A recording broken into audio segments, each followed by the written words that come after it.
But from a cultural standpoint, I just don't think you can match what Bear Bryant meant to the state of Alabama.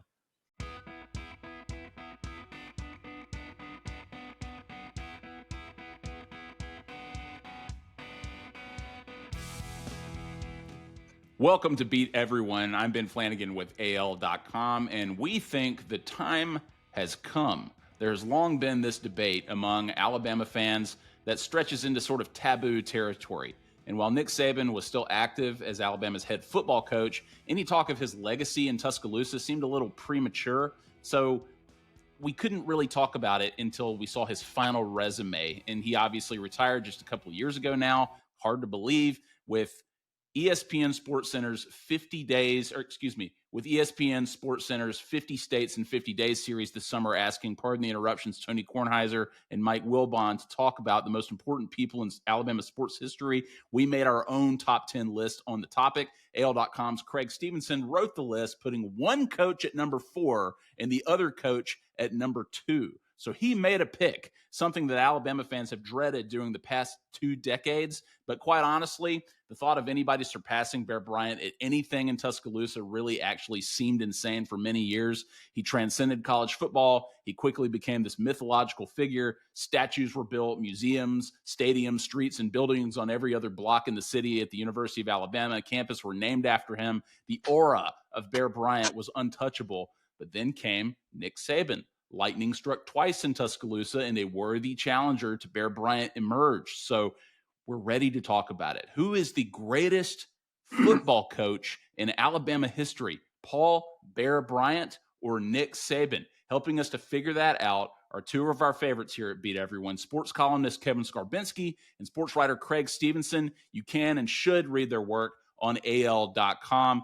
Both of these guys are vaults of institutional knowledge when it comes to Alabama football, so we figured they are the guys to help us sort this all out. Guys, welcome. Creg, since I plugged your piece about the 10 most important people in Alabama sports history, I'll start with you. These are obviously 2 different conversations, but they are related in the sense that you're talking about Nick Saban and Bear Bryant. You had to dive into their careers and their legacies to determine one or the other in that category. So where did you start to sort of help you eventually reach a conclusion between the 2 when you were making that list?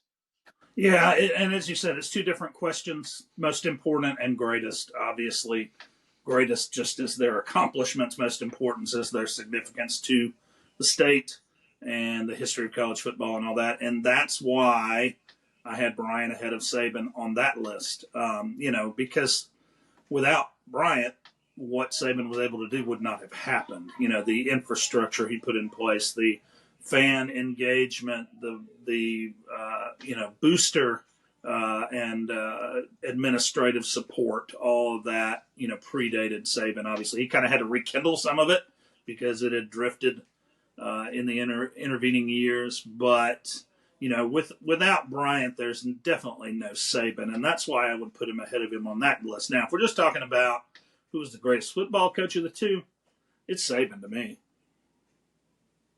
Was I supposed to say that for the end?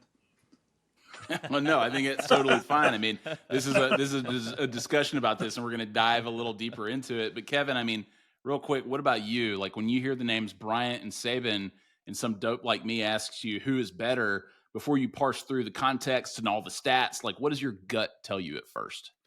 Well, I think, and Creg did a great deep dive on this a year ago after Saban's retirement on AL.com, talking about just, I think, more of the question, who is the greater football coach? And again, it's relative. They both rise above anyone else you want to debate. Bobby Bowden, Joe Paterno, Steve Spurrier, et cetera, et cetera, et cetera. Those 2 guys are in a class of their own. So how do you differentiate? And Creg made a great point, and I am 100% on board with it. If Paul Bear Bryant doesn't heed Mama's call back in 1958 and come back to Tuscaloosa, where he played, by the way, and if you're talking about importance and significance, that's nothing trivial to discuss, the fact that Bryant played at Alabama, that played with a broken leg. What was it, Craig, against Tennessee one year with a broken bone in his leg? Yeah. So he had an emotional attachment to that university that Nick Saban didn't. Certainly not when he got there. Nick Saban was seen as more of a mercenary. He had never stayed anywhere very long in his coaching career. So from an emotional standpoint, I think a good way to look at it is Bryant's name is on the stadium, Saban's name is on the field. And there's a reason for that. And that's more about significance.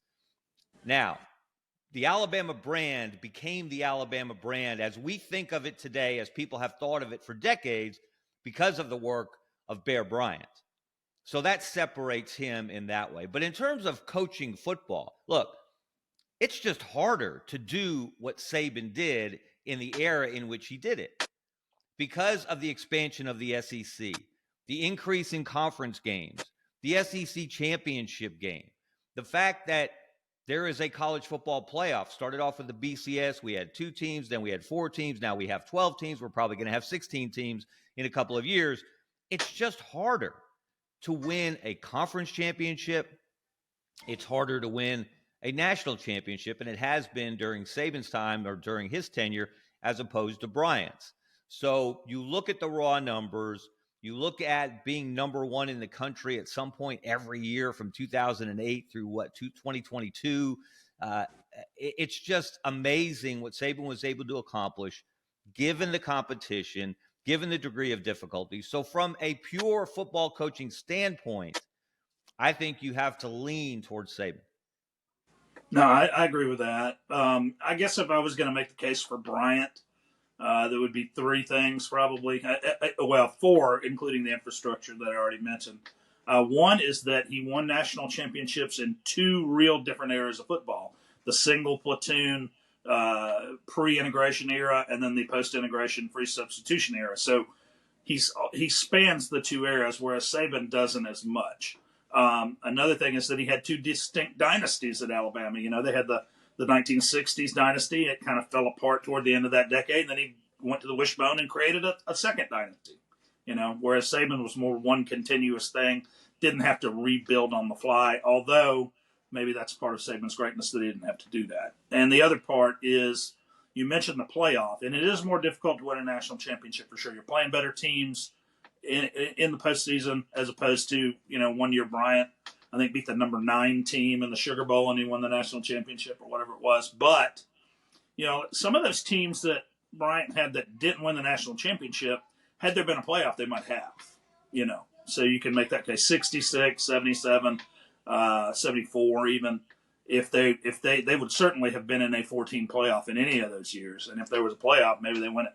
And maybe Bryant has 9 national championships instead of 6. I think the idea, Craig, that you just mentioned about Bryant building a dynasty and then slipping, and people were doubting and questioning at the time, and for him to bounce back with the then radical decision to switch to the wishbone, to me, that is extremely impressive in terms of his ability to rebuild the dynasty in a completely different way, completely different style of offense. In the 60s, they've got Joe Namath, they've got Ken Stabler. They're throwing the ball. And then he switches to a completely different style of offense that was relatively new at the time. And he dominated that way with the running game and the triple option. So that's more impressive to me than Nick Saban bringing in Lane Kiffin and modernizing his offense to throw the ball more, to bring in guys like Tua to go to more of a spread offense, to throw the ball a lot more than he had, not be so much of a, you know, what was the phrase, joyless murder ball when he first got there, where they just pounded people into submission. And then they leaned more on offense. Although if you go back and if you parse it, and I've done that a number of times, they were more successful under the joyless murder ball system in terms of winning championships than they were after the switch to emphasize more of the throwing game. You're putting up 40 points a game, 50 points here and there, 60 occasionally. They weren't as successful in winning championships on the back end of his tenure at Alabama. So, Kevin, what about the cultural impact or significance, right? Because that obviously colors the perception people have of somebody's impact as a coach. Bryant's name and his voice and his image has just like permeated on campus for decades, long since he retired and then passed away. I mean, icon, the word icon sort of undersells his status in the state, like from the houndstooth pattern to, his voice echoing in the stadium, which is named after him during those pregame videos. I mean, covers of national magazines, actors playing him in multiple movies. I mean, tables and booths in local restaurants named after him. A word the kids like to use now is aura, right? But that word has significance in this conversation. Bryant's aura is unmistakable. Kevin, do you think that Saban measures up there, or do you think that gives Bryant kind of an edge? Oh, I think it definitely gives Bryant an edge. And you can remember iconic commercials. What was it? The Mother's Day commercial. Have you called your mama today? I wish I could call mine. I mean, that just gives you, even if you weren't alive at the time, that gives you chills. And that was his impact on the state. The Coaches Show with the Coke and the Golden Flake and some of his phrases during the show just became cultural phenomenon, and everybody knew when he said, "Ooh, bingo, that's a goodie." Everybody knew where that came from. That was a Bear Bryant phrase on the on the Coaches Show, right? Everybody tuned in on Sundays because every game wasn't on television every Saturday, so everybody tuned in on Sundays to watch those Coaches shows. So he changed the way college football mattered. I think it mattered more. Not that it didn't matter before. Look, Alabama had won national championships before he got there under two different coaches, so Wade and Thomas. But it mattered. It became part of the fabric of this state and guiding the program through integration. And I don't know that we talk a lot about that. Some people have different opinions on whether he led as much as he could on that subject. And we did some stories, I remember about 12 years ago, about, there were walk-ons, African-American walk-on players in the late 60s that Bryant seemed ready to integrate before maybe the state was ready to integrate. And so guiding the program through that, and then some of the most iconic players in Alabama history, starting with guys like Sylvester Croom and Ozzie Newsome, and of course it started with Wilbur Jackson and John Mitchell. But that the fact that they saw Crimson, he helped change minds. His approach helped change attitudes, and he is just so important because of the time in which he coached. We've had some cultural upheaval, obviously, certainly back in 2020 with COVID, the social justice movement, and Nick Saban was right there with his players during that. But from a cultural standpoint, I just don't think you can match what Bear Bryant meant to the state of Alabama. Creg, what do you think of that? I mean, like you've been around the University of Alabama at various points, right? Like just like his reach, not only in Tuscaloosa, but where you are in South Alabama, even. Like, what do you think of I guess sort of like the cultural legacy of Bear Bryant? How that might contrast to like what people might think of Saban long term? Yeah, a couple things. One, Saban's still alive. Obviously, a lot of these things were named after Bryant after his death, which tends to happen. And you mentioned the houndstooth hat. I do know that the straw hat Saban wore during practice. A lot of men of a certain age, including my stepfather, started wearing that style hat after Saban made it popular. But it's funny. I think about it. It's like I don't know that there's any regret over it, but it's like, man, people think, man, maybe we shouldn't have named all this stuff after Bryant so we could name some of it after Saban. It's almost like there's nothing left to name after Nick Saban, at this point. Although, that who has two coaches of that stature? Almost nobody does. I mean, there may be some you can make the argument, but obviously nobody at that highest level. But yeah, as you said, it was a different time. And the culture has just become so dispersed. Obviously, we talk about the monoculture in entertainment that the TV shows that Kevin and I watched growing up. Everybody watched all the same shows, whereas young people today, nothing has the reach of a Happy Days or the Waltons or what have you. even the Cosby Show when I was a kid. Yeah, well, I mean, it's crazy because that stadium situation, I think, was a perfect sort of like launch pad for this conversation, because it's in a lot of ways, and we're going to jump to conclusions here in a minute, or make conclusions about like who was better. Craig, you've already shared your thought there, but you'll expound on it. But when they named the field after Saban, did that not seem a little weird? I mean, it seemed appropriate given that the stadium for so long was a brand, in the sense that like Bryant-Denny Stadium was what it was and had its legacy and its own brand well before Nick Saban ever stepped foot in Tuscaloosa. But considering the resume he created, the infrastructure he rebuilt in Tuscaloosa, what he left for Kalen DeBoer after 17 years, it just seemed appropriate that his name would be on that stadium. And I think there are people that have the perception that the field at Bryant-Denny, Saban Field at Bryant-Denny Stadium, has sort of like a lesser, I don't know, Yeah. No, it does. impact. So you do think so, Craig? Yeah, there's no question about it. Nobody calls Jordan Hare Pat Dye Field, even though they Right. named it Pat Dye Field. And yeah, it's a lesser designation. There's people that say they maybe want to take Denny's name off of it. I mean, he was very important to the university, kind of created the football culture, made, football an emphasis in the 20s and 30s. And I don't know, we've seen it in other places. They took C.M. Newton's name off the stadium or I guess they took Commonwealth Stadium off at Kentucky and changed it to Kroger Field. And now it's C.M. Newton something grounds or something like that. So I don't know. It's kind of hard to do that once you've already done it, but it's definitely, you would think. Now, I will say this. Let me back up for a second. I'm not a huge fan of naming stuff or building statues of people that are still alive, because you may have to tear them down. I mean, I don't think, Penn State never thought they'd have to tear down the Joe Paterno statue, and obviously they did. But, the die was already cast, and they named Bryant-Denny State. They named Denny Stadium after Bryant, after Auburn had named Cliff Hare Stadium after Shug Jordan, and the people at Alabama said, well, we can't have that. And they changed it to Bryant while he was still active in 1975, I guess it was. But, it does, like I said, they have painted themselves into a corner by naming everything after Bryant, and it doesn't leave very much to be named after Saban. Although I think they should rename University Boulevard after Saban.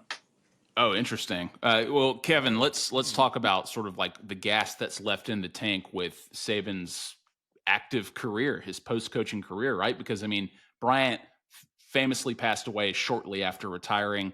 Saban has long reflected on what a post-coaching life and career would look like for him. He has obviously stepped into the broadcasting arena as an analyst for ESPN's still very popular College Game Day show. And after having already won an Emmy after his first season, he seems to have a very bright future in that business. So with longtime Game Day fixture Lee Corso retiring this season, Saban appears to be sort of the presumptive heir apparent to permanently sit in that chair, at least as this sort of former coach sage.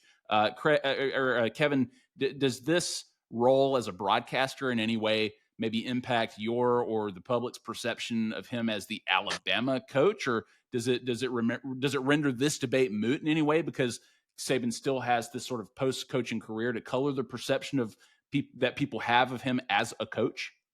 It's fascinating. First of all, he is far more comfortable and appears to be enjoying himself far more without coaching than I ever thought he would. We often discussed while he was coaching that when would he retire? Why would he retire? How many times did we hear him say he loved being part of a team? He'd been part of a team since he was in high school, and he couldn't imagine not being part of a team. Now, he's part of a team on game day, but that's a different thing. But he's really taken to this new role as really the voice of college football. And so he has transcended Alabama in many ways while still maintaining his ties. He's straddling both worlds. He's doing very, very well straddling both worlds. And now there's a great debate. How much is he impacting this fabulous recruiting class that Alabama's putting together? People say he got out because he didn't like the new NIL era and how recruiting was conducted.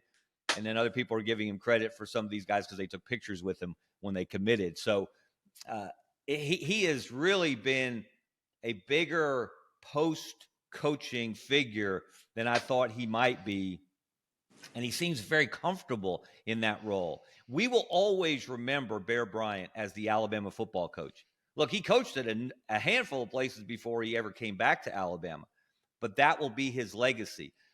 Just as big a part of Nick Saban's legacy, maybe, well, not as big a part, but LSU, turning that program around, unlocking the potential of LSU is part of his legacy. Becoming this voice of college football is becoming a burgeoning part of his legacy. So I think he will be seen as a figure, a more of a national figure, that with Alabama at the heart of it and his performance, his team's performance, the dynasty he built at the center of it. But I think he transcends Alabama. I think Bear Bryant was Alabama. Creg, do you think that the door is still open at all for Nick Saban to return to coaching in any capacity? I kind of doubt it. I mean, he's 73. It doesn't seem likely. I mean, there's probably schools that would hire him if he said he was interested. I'm sure there are. But it just, I just don't know if that's the case. You talked about his legacy beyond coaching, and it's interesting. I was thinking about Lee Corso. There are a lot of people that don't realize Corso was ever a coach. Same with John Madden, I think, toward the end of his career on TV and video games. People didn't really know much about his coaching, but they got out much younger than Saban did. I think Madden was in his early 40s. Corso was in his mid-50s, I think, when he went to TV full-time. So, they had 30 and 40-year TV careers, whereas Saban, again, he's 73, and he may live forever. He may outlive all of us, but is he still going to be on there when he's up nearly 90 the way Corso was? I doubt that very seriously. I think this is the 5 to 10 year thing for him, if that. But, does he go back into coaching? I never say never, but I just, even though he's a young 73, if there is such a thing, I just don't see it. Yeah, Lane Kiffin was on a podcast relatively recently where he suggested that Saban might get back into coaching, but Lane Kiffin, like when he's either trolling or telling, but he's a truth teller too, an honest guy seemingly. But Kevin, you were going to respond, I think, to the idea of Saban getting back into coaching. Yeah, I would be very, very surprised if we ever saw him back on a sideline again, because he is so comfortable in this role that he's assumed. People wanted to put him on this short-lived presidential commission on college athletics. He didn't seem real thrilled about that, but he was someone that gets mentioned. He's someone who gets mentioned regularly as a potential commissioner of college football. I doubt there will ever be such a position, and he probably wouldn't be comfortable in it. But he is enjoying just being part of college football, being Nick Saban. And this persona that he has created, he seems more comfortable in his own skin than he's ever been.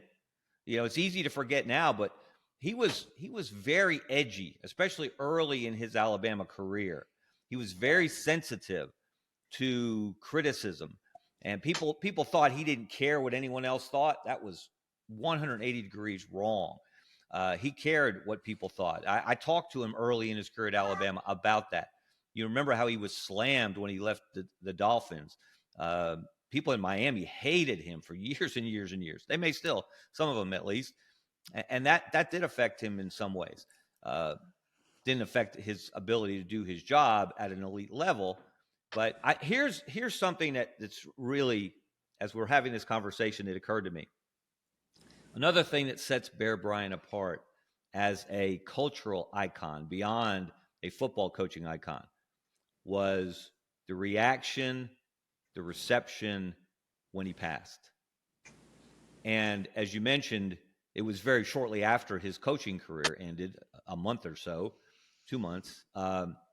And the outpouring of love and devotion that you saw in this state when he passed, people lining the interstate between Birmingham and Tuscaloosa. I don't know, and hopefully we won't experience this for a long time. Hopefully Nick Saban will live a long, happy post-coaching life.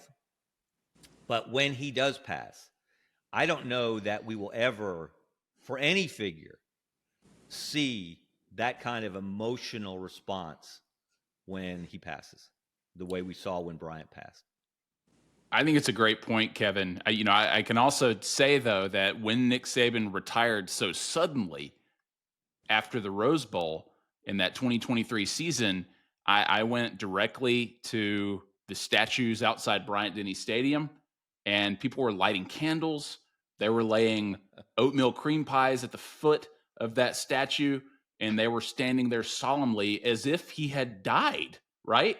And so there was like a really kind of strange parallel between what you're talking about and the imagery of the death of Bear Bryant and the retirement of Nick Saban. Obviously, it reflects just how important football is to this place and this culture and this community and people's identities who live in Alabama and cheer for Alabama football. So it's an interesting contrast and parallel. But Craig, my last question before we give our votes here: what do you think the fans would say? And we want them to like sound off in the comments. Do you think that it's like a 50-50 split? They're both equally important? Or do you think that fans would lean in either direction when you ask them straight up? I think it's going to probably depend on age to a degree.